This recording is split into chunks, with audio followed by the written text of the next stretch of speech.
We did it no money down, principal only monthly payments. And why did the guy do that? People say, well, why would he do it?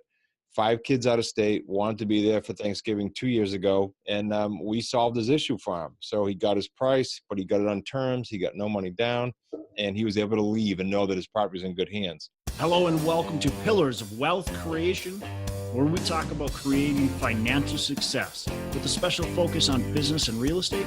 I'm your host, Todd Dexheimer. Now, let's get to it. Hey, before we get started, I just want to talk about a few things. First of all, I appreciate everybody listening. So go on to iTunes, Stitcher, wherever you are, and make sure you subscribe to the show. I'd love to have everybody subscribing to the show. Second of all, if you are a listener, you've heard our show, I'd love to get a rating review from you. So you can go on to iTunes. That's the best place to do it. I know you might be listening somewhere else, but iTunes is what's going to help us out the most. You go into iTunes and give us a rating and review. And of course, 5 stars would be what we would appreciate. Give us a rating and review. That's going to really help our show out. So that's what I ask of you as a listener. If you can do that, that'd be fantastic. And then share, of course, share this out on, social media and whatever you want to do to help that would be great.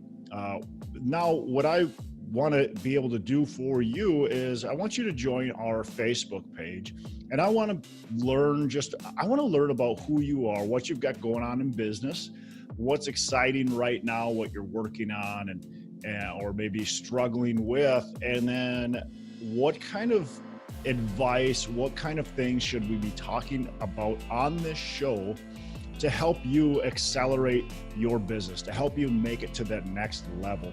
So go on our Facebook page, Pillars of Wealth Facebook page, and just give us some feedback, or give us some feedback about you. I want to know what you've got going on, and I want to know what kind of questions you might have. Maybe I can't answer them, maybe I can, but we can find somebody as a guest on the show to help us answer those. And then also, if you've got any recommendations of guests too, I'd love to have them on the show as well. With that, I've been doing some coaching as well, and I've been having a lot of fun coaching, and I want to take on a few more clients, not a ton, but a few more clients. And so if you do have interest, or somebody that has interest in getting a coach mentor, I would love to just have a discovery call, see if it's right for you. It might not be, but it could be. And so that's what I'd love to do. And I didn't believe, honestly, in getting a coach until personally I had one and saw the results that have happened with it. And it's, we go through thinking that we can do everything on our own, but sometimes it just takes that extra push for us to be able to get to that next level.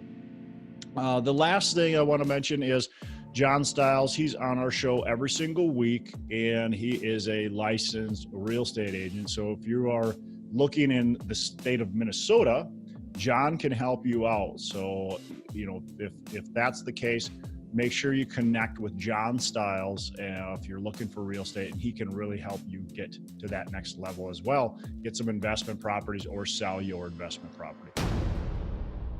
Hey, welcome back to Pillars of Wealth Creation. I'm your host, Todd Dexheimer. With me today, I have Chris Prefontaine. Chris, how are you doing today? Excellent. Thanks, Todd. Thanks for having me on. Yeah, absolutely. Appreciate you joining me. A little bit about Chris. He's a best-selling author and real estate investor with over 26 years of experience, including 18 years as a builder, realtor, broker, owner, and investor. Chris has always been an entrepreneur, even when he didn't know it. I like some of these stories when you used to drag your wagon up to the street corner and sell junk from your closet. You used to purchase gum by the pack and sell them by the slice in middle school, which is very creative. I got to figure out how to get my daughter to do stuff like that. Yeah, good stuff. Yeah.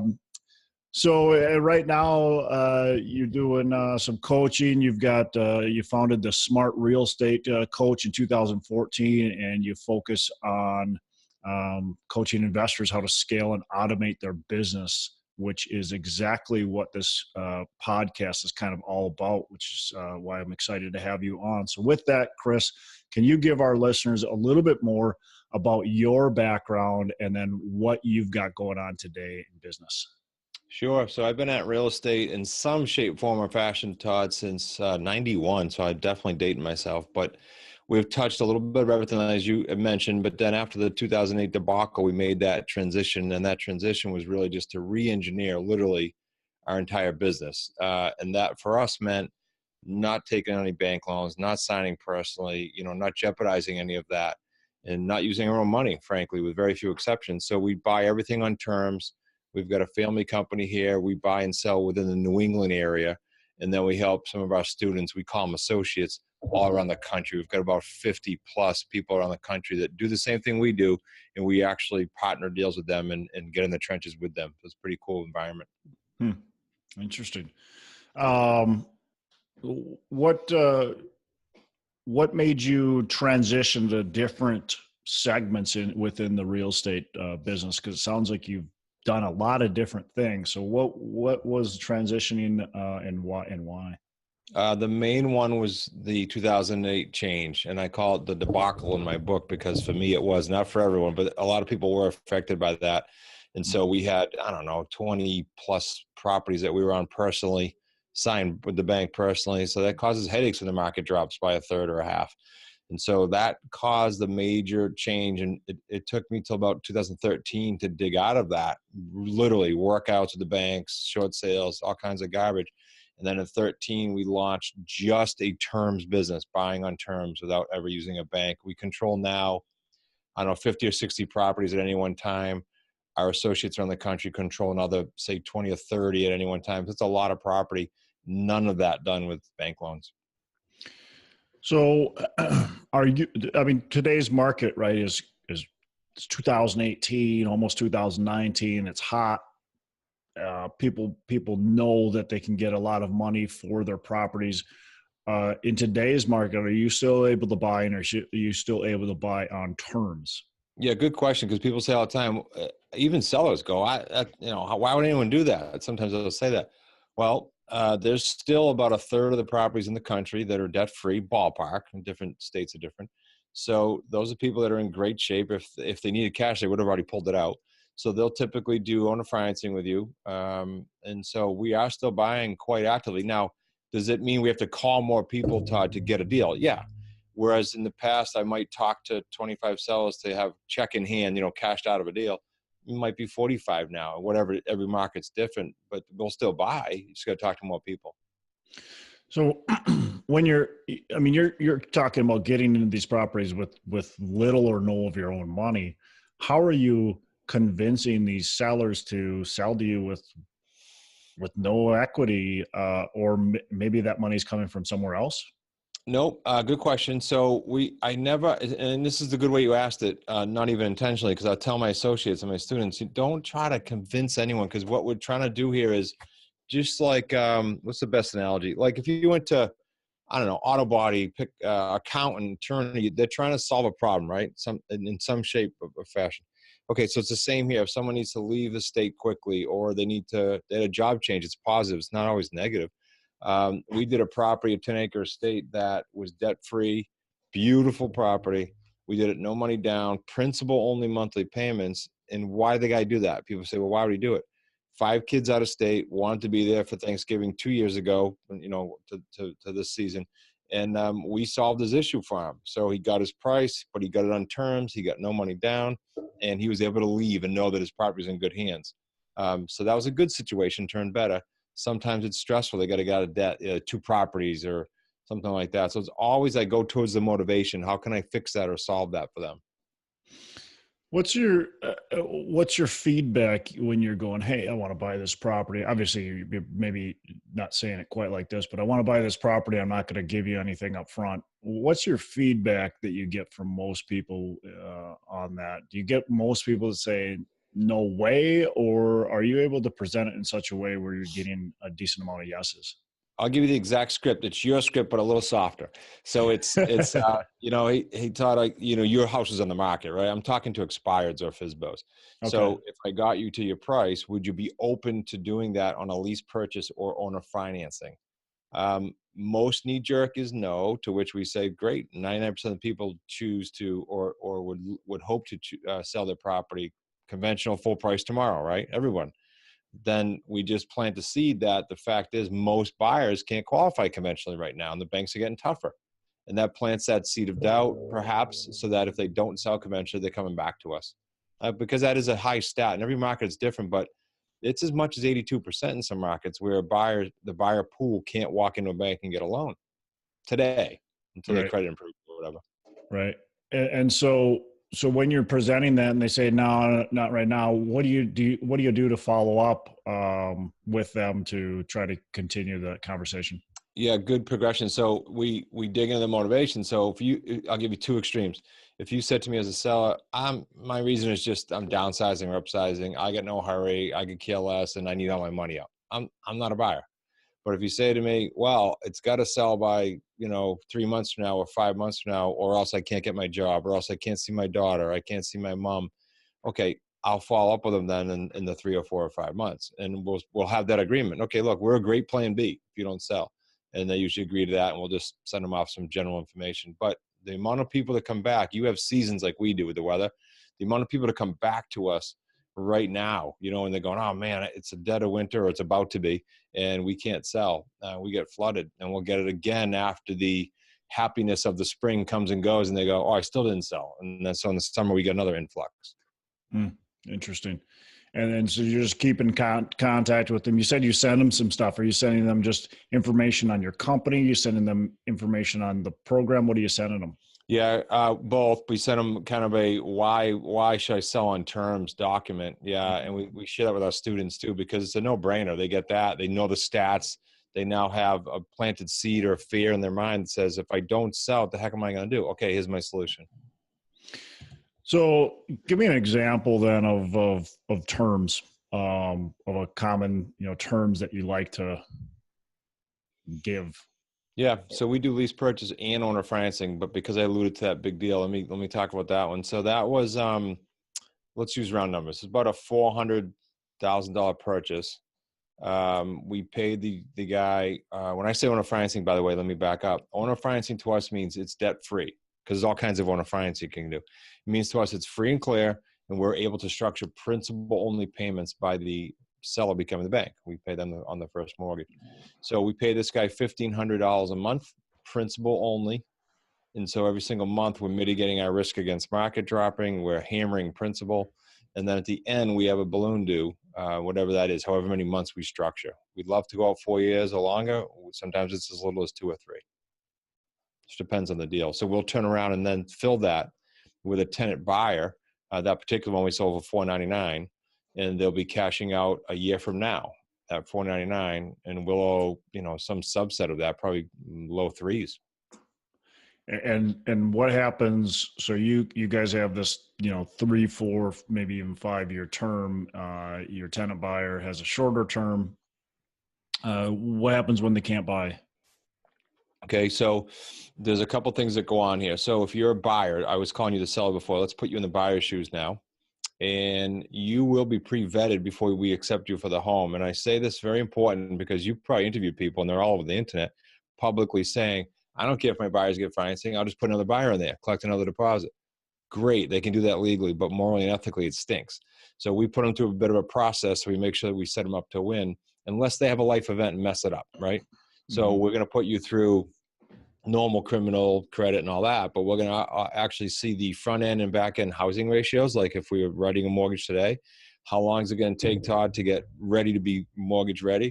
And then we're going to structure a term that accommodates that. And then we're going to keep a mechanism in place to watch it. And so again, unless they have a life event, which happens, then they're going to get to the finish line and cash out. Pretty cool. Okay. And if they don't, I should have answered your question. If they don't, we pivot. We can sell conventionally. You fall out, you got to go to another state. I can put on the market and sell right away. I can get an extension from the seller. I can do a number of different things.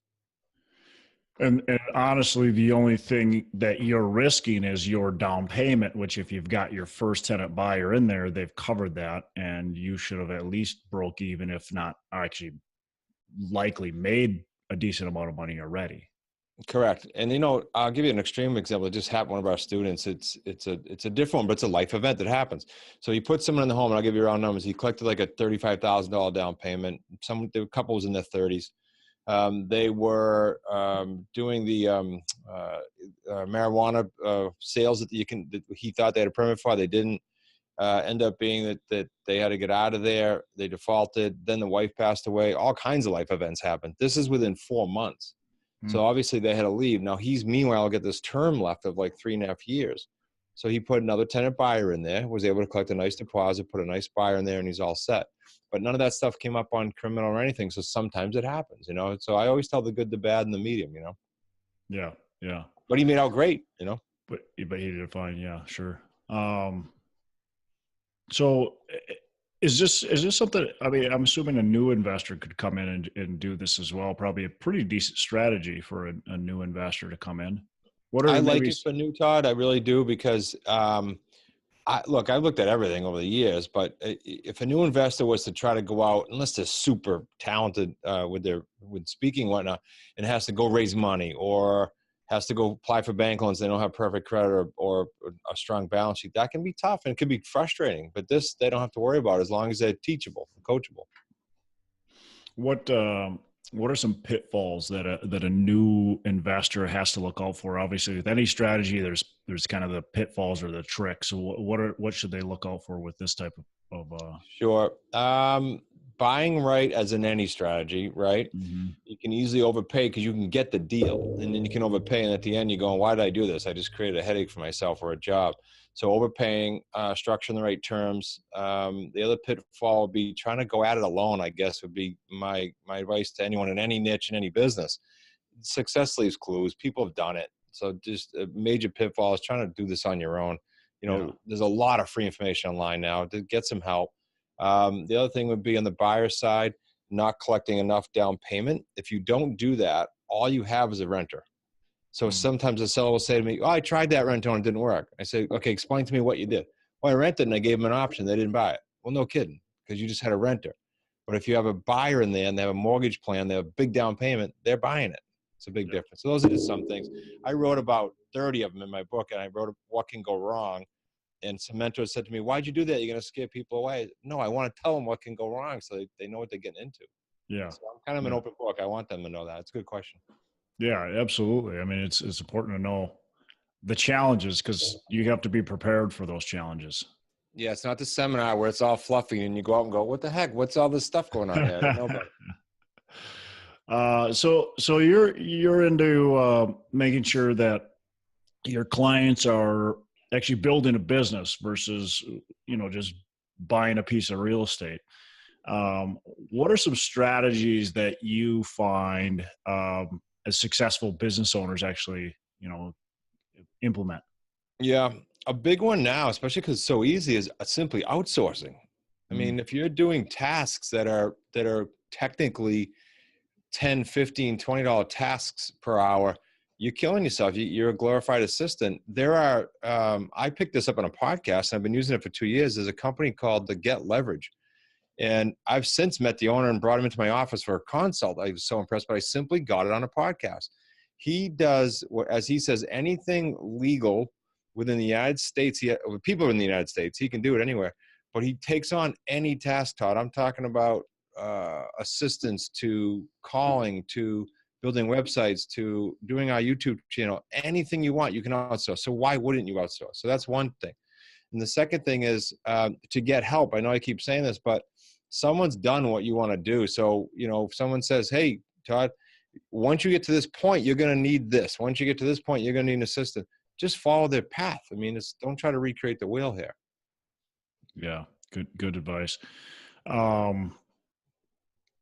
Anything else on operating that business successfully? What are some key factors when we're looking at the operation? I'm big on tracking. I can get to probably obnoxious with it, but if you're not tracking your numbers, and that could be financial, that could be the calls you make, if you don't do that, next year comes, the new year comes, and you're just back to work. You have nothing that you can predict a business on. Yet if you're tracking, you can say, okay, based on my year, I know how many calls I have to do to make X amount of deals. You and I were talking before the show, and I gave you numbers because I know how many calls and how many people you got to talk to get a deal. Why?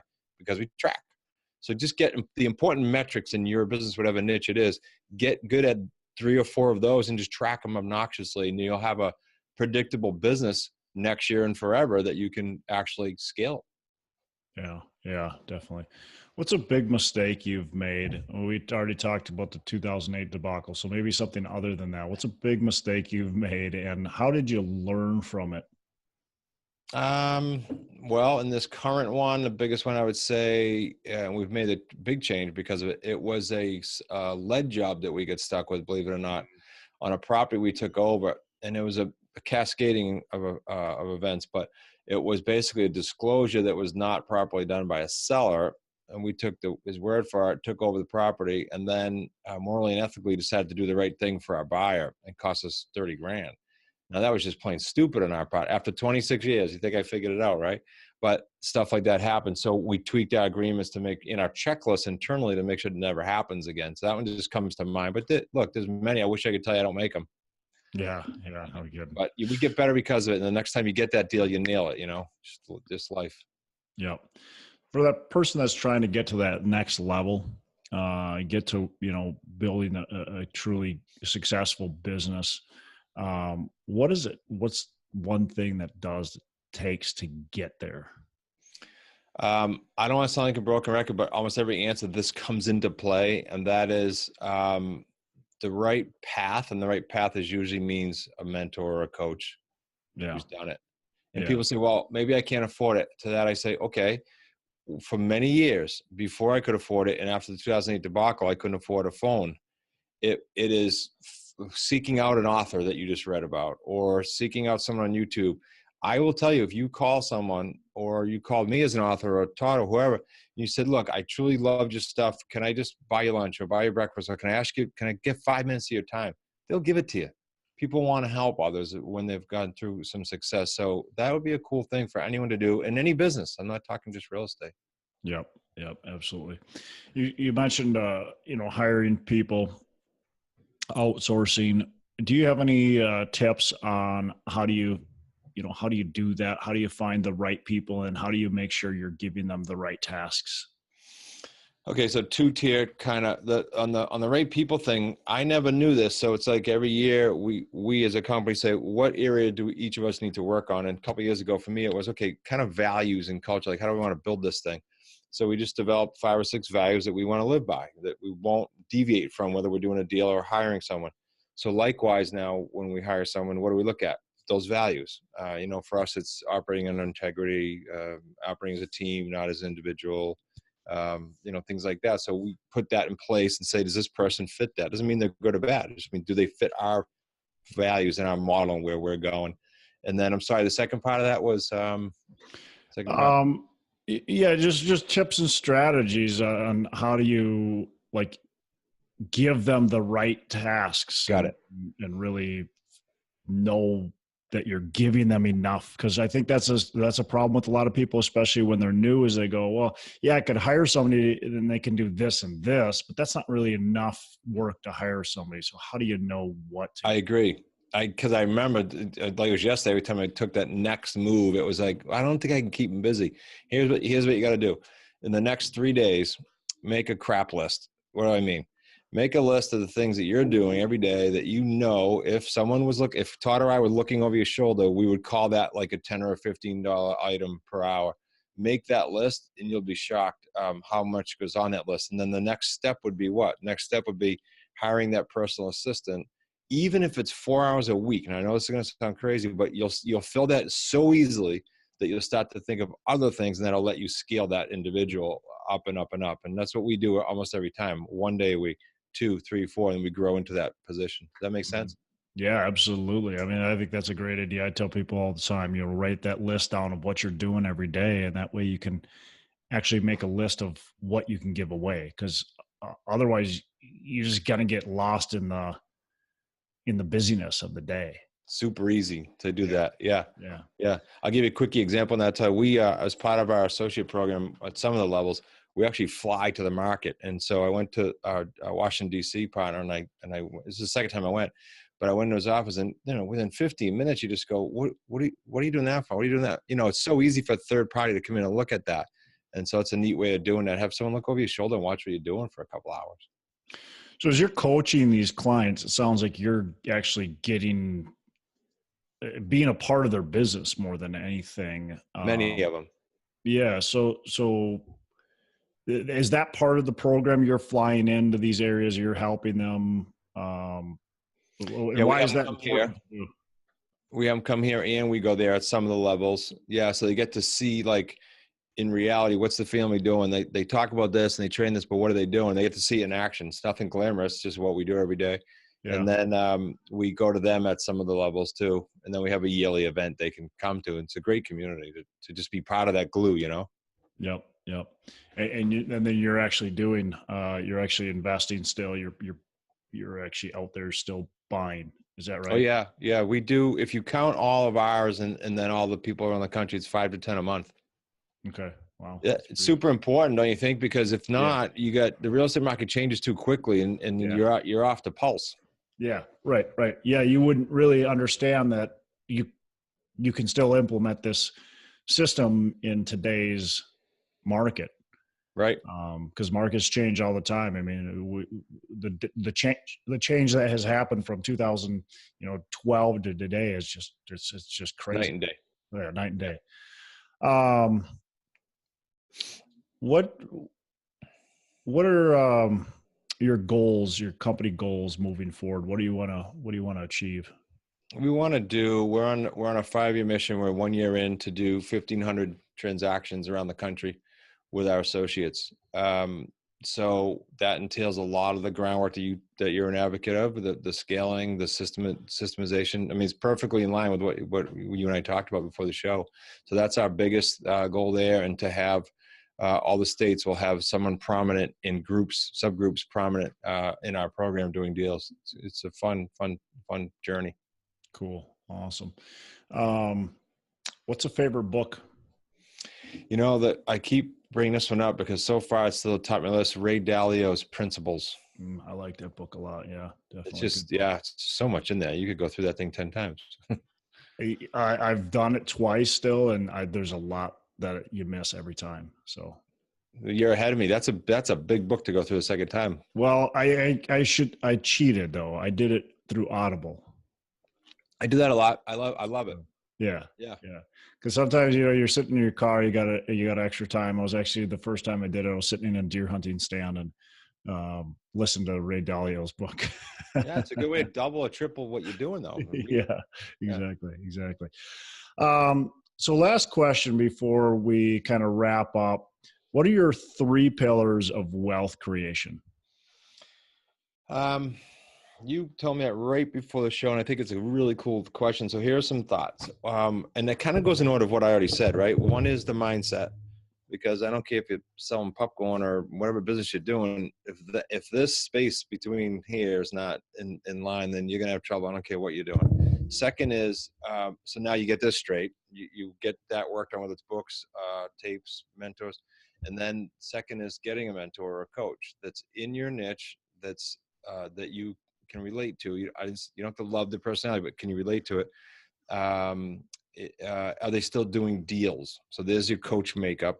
And then the last one is to build something that you actually get to design a lifestyle with, not create a job with. And that goes back to what you originally said, which is making sure your niche, almost every niche can, make sure your niche can be scaled and you can actually create a lifestyle, not having to go do something every single day. And unfortunately, if someone's flipping one house a month or doing a couple wholesale deals a month, not to downgrade anyone, but it's a job, so make sure you're building something. Those are the 3 things. Yeah, no, I like that. I really like I like them all, but that last one is really important. A lot of people build a job. Like you said, they're not building a company that can help them achieve the lifestyle they really want. They're thinking about building something and they're not really thinking about what they actually are wanting and desiring. Yeah, I agree 100%. And that's only going to get you to that state of, okay, now what's next? You're going to go back to get your job because you're not going to want to do that. You're not going to want to do that. Yeah, absolutely. Well, great. So how can our listeners get in touch with you? You've got a lot of information for people and obviously some value. So how can our listeners get in touch with you? The two best things are free, so they can dip their toe in the water. Go over to free, SRECbook.com. Free, SREC for Smart Real Estate Coach, book.com. They'll get the free book. And when I say free, Todd, just so you know, we don't charge shipping. I know you hear free all the time. Then you get this shipping thing pop up. And you got to put your credit. There's no credit card. We'll pay for shipping. We'll pay the $6 to $7. You'll get the book, and then you'll get an email. And if you want to do the free webinar, you can do that as well. Okay, perfect. All you do is put that they're on your show, and bingo, they'll get it. Yeah. I'll put that link right on the show notes so our listeners can get to that and get that book. Awesome. Free stuff is always a good thing. They can save you a trip to Amazon. Yeah, absolutely. Well, great, Chris. I appreciate you being on the show. Appreciate you spending time with us. Tons of value that you've added. So thanks a lot for that. Yeah, keep doing what you're doing. Keep creating some businesses. That's awesome. Yeah, you have a fantastic rest of the day. Thank you, you too. Thanks for having me on. A special thanks to Chris Prefontaine for joining us on the show. Appreciate him spending time with us, taking valuable time out of his day and being with us and giving us a ton of insight. I know I learned a ton, and 3 valuable things from Chris, among many others, is first, he talks about getting a mentor, getting a coach, basically finding help, not just relying on our own thoughts and knowledge and trying to think we can do it on our own. The next thing he talks about is tracking. Make sure your numbers are tracking, or you're tracking your numbers, not only your financial numbers, but the numbers of phone calls you're making, the numbers of everything, letters you're sending out, of, ads you're doing, whatever it is that you're doing. Make sure you're tracking that and tracking the details of it, getting the numbers down. And then the last thing he talks about is building a lifestyle and not a job. And if we're all in this business or in our own businesses, and we're trying to achieve something more than just a simple, 9-to-5 job, we're trying to achieve, financial independence or whatever it might be. So he talks about, the importance of building a lifestyle and making sure your business is a lifestyle that you want it to be. Again, appreciate Chris joining us on the show, and appreciate you listening. Go on to our Facebook page, Pillars of Wealth Creation Facebook page, and go on to iTunes, Stitcher, SoundCloud, wherever, and subscribe and give us a rating and review. We would love to have that as well. It helps us grow our audience, and share this out on your social media networks as well. I'm Todd Dexhammer signing off. Make every day a Saturday.